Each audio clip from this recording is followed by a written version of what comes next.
একবার একটা বাবা একটা পাথর নিয়ে ছেলেকে বললো, যাও তো এই পাথরটা বিক্রি করে আসো। বলে যে কোথাও বিক্রি করবে না, শুধু মূল্যটা শুনবা। সে পাথরটা নিয়ে একটা দোকানে গেল, গিয়ে বললো যে আমি পাথরটা বিক্রি করতে চাই, কত টাকা দিবেন? দোকানদার, মুদি দোকানদার, সে বললো যে আমি তোমাকে 1 টাকা দিব। সে এসে বাবার কাছে বললো, বাবা এখানে তো 1 টাকা বলেছে। বলছে ঠিক আছে, তুমি ওই দোকানে যাও। সে পরবর্তীতে একটা এই দোকানে গিয়েছে, এই যেটা এই পুরাতন জিনিস যেখানে বেশি, সেখানে গিয়ে বলছে আমার কাছে একটা পাথর আছে, পুরনো পাথর। বলছে ঠিক আছে, পাথরটা আমি তোমাকে 100 টাকা দিব। পরে বাবার কাছে বাবা এখানে তো 100 টাকা। বলে যে ঠিক আছে, তুমি আবার একটা হীরার দোকানে যাও। গিয়ে বলে যে আমি একটা নিয়ে আসছি পাথর, আমি বলে যে হ্যাঁ আরে এটা তো তোমাকে 1 লক্ষ টাকা দিব, তুমি আমাকে দাও। তো সে এসে বাবা, কেউ বললো 1 টাকা, কেউ বললো 100 টাকা, কেউ বললো 1 লক্ষ টাকা, কারণ কি? বাবা বলেছে যেটা যেখানে গুরুত্ব সেটা সেখানে সেল করতে হবে। সবাই তোমার এটা মূল্য বুঝবে না, সবাই তোমার এটা গুরুত্ব বুঝবে না। তুমি যেখানে যেটার মূল্য, তোমাকে সেখানে নিয়ে গেলেই এটার মূল্য কি হবে? বেড়ে যাবে।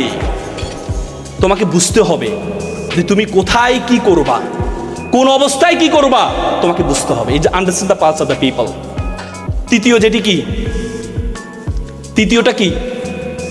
বিজনেসের তৃতীয় বর্ণটা কি? কি? এস।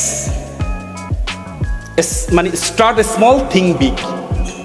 চিন্তা করতে হবে বড়, শুরু করতে হবে ছোট থেকে। আমাদের বাঙালির মধ্যে একটা স্বভাব হচ্ছে, আমরা শুরুতে চিন্তা করি, শেষ করলাম, এখন বড় একটা অফিস নিতে হবে, বড় একটা চেয়ার লাগবে, তাহলে তো বিয়ে শাদী করতে পারবো। এবার অমুক থেকে টাকা নেই, অমুক থেকে টাকা নেই, নিয়ে বিশাল টাকা করে অফিসের পিছনে 1-2 লাখ টাকা শেষ। টাকা নিচে 3 লাখ টাকা, 2 লাখ টাকা অফিসের পিছনে শেষ। কি পণ্য কিনবে, কি বিক্রি করবে? পরে আবার ওই যার থেকে টাকা নিয়েছে সে খোঁচায়, ভাই লাভ দাও। সে বলছে কি শুরু করলাম না, কি লাভ দিব? এবার হতাশ হয়ে যায়, এক পর্যায়ে এসে সে তার উদ্যোক্তার যে স্বপ্ন, সে স্বপ্নটা বিলীন হয়ে যায়। এই জন্য শুরু করতে হবে ছোট থেকে। ওয়ারেন বাফেটের বইটা পড়ে দেখবেন। ওয়ারেন বাফেট বলেছেন, আমি প্রথম যখন ব্যবসা শুরু করি তখন দেখেছিলাম কোকা-কোলা বিক্রি হয়, কোক। তখন আমি কোকটা প্রত্যেকটা জায়গায় কোকটা নিয়ে মুভ করা শুরু করেছিলাম। অনেক বড় কাহিনী, অনেক বড়, আমি সেটি বললাম না আপনাকে। ছোট থেকে শুরু করতে হবে আপনাকে, ছোট থেকে শুরু করতে হবে, কিন্তু চিন্তা করতে হবে বড়। স্বপ্ন দেখতে হবে 3 বছর পর, 4 বছর পর আমি ওই মৌজায় যেতে চাই। সেটি যদি আপনি চিন্তা করতে পারেন, তাহলে আপনি বড় হতে পারবেন। এই জন্য বড় স্বপ্ন দেখতে হবে। তারপরে বর্ণটা কি? হ্যাঁ, আই মানে ইন্ডাস্ট্রিয়াস, পরিশ্রমী হতে হবে।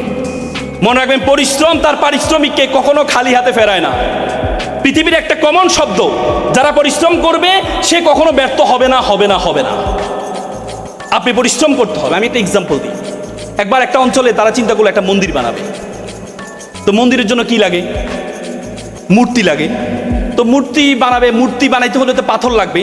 তারা চিন্তা করলো পাহাড়ে একটা পাথর আছে, সুন্দর সাদা পাথর, সবাই সেখানে বসে, এই পাথরটাকে অ্যাপ্রোচ করে দেখি।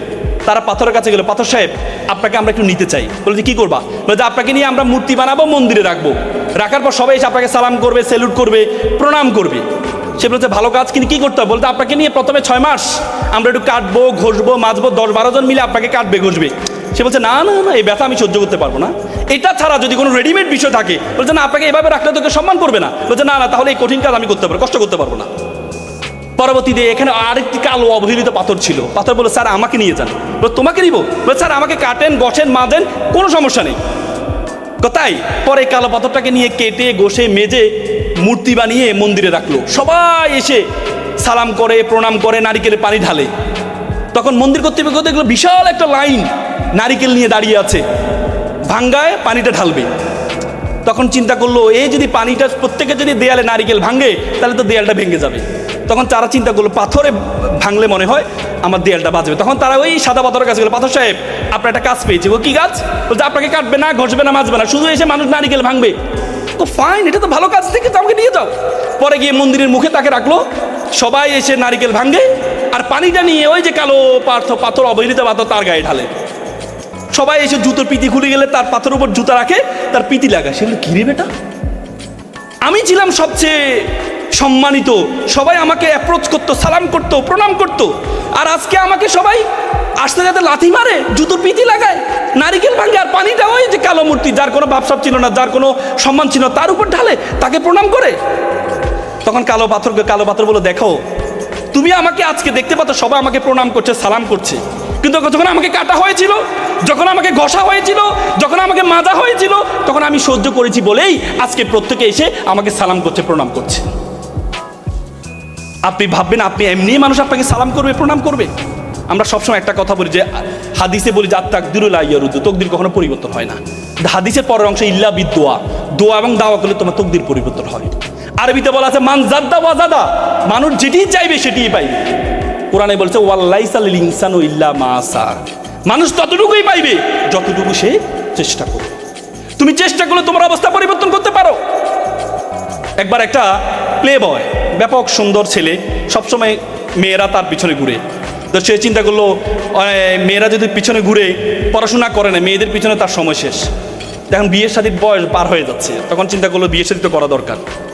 তখন চিন্তা করলো বিয়ে শাদী করলে তো টাকা পয়সা লাগবে, টাকা পয়সা তো আর নেই, বউ চালাবো কীভাবে? তখন একজনের পরামর্শ দিয়ে তুমি এক কাজ করো, তুমি একটা চাকরি দেবে, মেয়ে বিয়ে করো, তাহলে তার টাকা দিয়ে তুমি চলতে পারবা। সে তার ভালো বুদ্ধি। তখন সে তার বন্ধুকে বললো, বন্ধু একটা মেয়ে দেখতে যাবো। বন্ধুরা তো ভাবছে সবসময় তার পিছনে সুন্দরী মেয়ে ঘুরে, বিয়ে করার সময় মনে হয় কোন বিশ্ব সুন্দরীকে সে বিয়ে করবে। গিয়ে দেখে যে মেয়েটা কালো। বন্ধু মেয়ে তো কালো। সে যা বেটা, নদীর জল ঘোলা ভালো, জাতের মেয়ে কালো ভালো। একটু পরে দেখি মেয়েটা টেরা। বন্ধু মেয়ে তো টেরা। যা বেটা, এটা লক্ষ্মী টেরা। মানে তার যতগুলো উইকনেস আছে, তার প্রত্যেকটা উইকনেস ইউনিকনেসে পরিণত হয়েছে শুধুমাত্র তার যোগ্যতার কারণে, শুধুমাত্র তার যোগ্যতার কারণে। এজন্য আপনি আপনার যোগ্যতাটা অর্জন করুন, আপনি আপনার যোগ্যতা অর্জন করুন, দেখবেন প্রত্যেকে এসে আপনাকে স্যালুট করবে, সম্মান করবে। তারপরে যে বর্ণটি আছে সেটা হচ্ছে E for ethics, is a very important. Mahatma Gandhi একটা চমৎকার কথা বলেছেন, দেয়ার আর 7 things উইচ ডেস্ট্রয় আস। 7টি জিনিস আমাদেরকে ধ্বংস করছে, তার মধ্যে একটি হচ্ছে business without character, business without ethics, education without character. আপনার বিজনেস যদি ইথিক্স না থাকে, তাহলে এই ব্যবসার কোনো মূল্য থাকবে না, থাকবে না, থাকবে না। আজকে অনেক বড় ব্যবসায়ী আছে, কিন্তু তাদের মধ্যে ইথিক্স নেই, মোরালিটি নেই। এই ব্যবসায়, এই বড় ব্যবসায়ী হওয়ার কোনো মূল্য নেই। আপনারা সবাই জুনায়েদ জামশেদের নাম শুনেছে? পাকিস্তানের শিল্পী ছিল জুনায়েদ জামশেদ, রক স্টার বলা হতো তাকে। সে জুনায়েদ জামশেদ যখন, সে কিন্তু ইঞ্জিনিয়ার ছিলেন, জানেন এটা, ইঞ্জিনিয়ার ছিলেন। তিনি চিন্তা করলেন ইসলামের যখন আসলো, তখন চিন্তা করলো যে না, আমাকে গান গাওয়া যাবে না, গান ছেড়ে দিয়েছেন। ছেড়ে একটা ফার্ম দিয়েছেন, সিভিল ফার্ম, ইঞ্জিনিয়ারিং ফার্ম, তার বন্ধুকে নিয়ে। বলছে বন্ধু একটা ফার্ম দিব। সে একটা ফার্ম দিল। তখন এইটা দেওয়ার আগে তখন সে পাকিস্তানের একজন বিচারপতি ছিলেন এবং শরিয়া বোর্ডের চেয়ারম্যান, তিনি হচ্ছে আল্লামা তাকি ওসমানী, নাম শুনেছেন মনে হয়। আল্লামা তাকি ওসমানীর কাছে গিয়েছেন যে আমি ব্যবসা শুরু করছি, আপনি আমাকে একটু পরামর্শ দেন। তিনি বলছেন তোমার ব্যবসা সফল হবে যদি 3টি জিনিস তুমি মেক শিওর করো। কয়টি জিনিস? 3টি জিনিস। একটি হচ্ছে তুমি কখনো তোমার সহপাঠী যাকে নিয়ে তুমি ব্যবসা শুরু করছে তার কখনো পরনিন্দা করবা না, তার পিছনে কখনো নিন্দা করবা না। তুমি যদি তার পিছনে নিন্দা করো তাহলে তুমি কখনো বড় হইতে পারবা না। তুমি যদি মনে করো সে কি কাজ করে, সে কোম্পানির চেয়ারম্যান কি কাজ করে, আমি এমডি, আমি সবচেয়ে বেশি কাজ করি, তাহলে তুমি বড় ব্যবসায়ী হতে পারবা না। দ্বিতীয়টি হচ্ছে তুমি নিজের জন্য যেটি পছন্দ করো, তুমি তোমার সহপাঠীর জন্য সেম জিনিস তুমি পছন্দ করবা। নিজের জন্য যেটা পছন্দ করো, তুমি যদি মাম পানি পছন্দ করো, তোমার সহপাঠীর জন্য, তোমার যে কলিগ আছে, তোমার যে পার্টনার আছে, তার জন্য মাম দিয়ে পছন্দ করবা। তৃতীয় পরামর্শ হচ্ছে তুমি তোমার যে ব্যবসায় যে লাভবান হবা, যে প্রফিট তুমি গ্রহণ করবা, সেই প্রফিটের একটি অংশ আল্লাহর জন্য ডাইরেক্টরশিপ রাখবা। তোমার যদি ডিরেক্টর 2 জন হয়, তাহলে 3য় নম্বর ডিরেক্টর হবে আল্লাহ তাআলা। তার মানে কি আল্লাহকে টাকা দিতে হবে না? আল্লাহ কি টাকা নিজে গ্রহণ করেন? না, গরিব দুঃখীর জন্য। আল্লাহ বলছে উখরিজাতিল লিন্নাস, আমি তোমাকে মানুষের কল্যাণের জন্য সৃষ্টি করেছি। কুনতুম খায়রা উম্মাত উখরিজাতিল লিন্নাস, আমি তোমাকে মানুষের কল্যাণের জন্য সৃষ্টি করেছি। তুমি যদি কল্যাণটা নিশ্চিত করো, অন্যের জন্য খরচ করো, আল্লাহর জন্য খরচ করো, গরিবকে খাওয়াও, তোমার একটা রাখো, তাহলে তুমি কখনো ব্যবসায় ব্যর্থ হবে না। তার মানে এই 3টি জিনিস যদি তুমি মেক শিওর করতে পারো, তাহলে তুমি কখনো কি হবে না? ব্যর্থ হবে না, হবে না, হবে না। আমি আর কথা বাড়াবো না, অনেক কথা বলার ছিল, প্রত্যেকটা বর্ণ নিয়ে কথা বলার ছিল। আমি শুধু বলে যাচ্ছি, এনতে হচ্ছে নেগেটিভ অ্যাপ্রোচ থাকা যাবে না, নেগেটিভ অ্যাপ্রোচ থাকা যাবে না।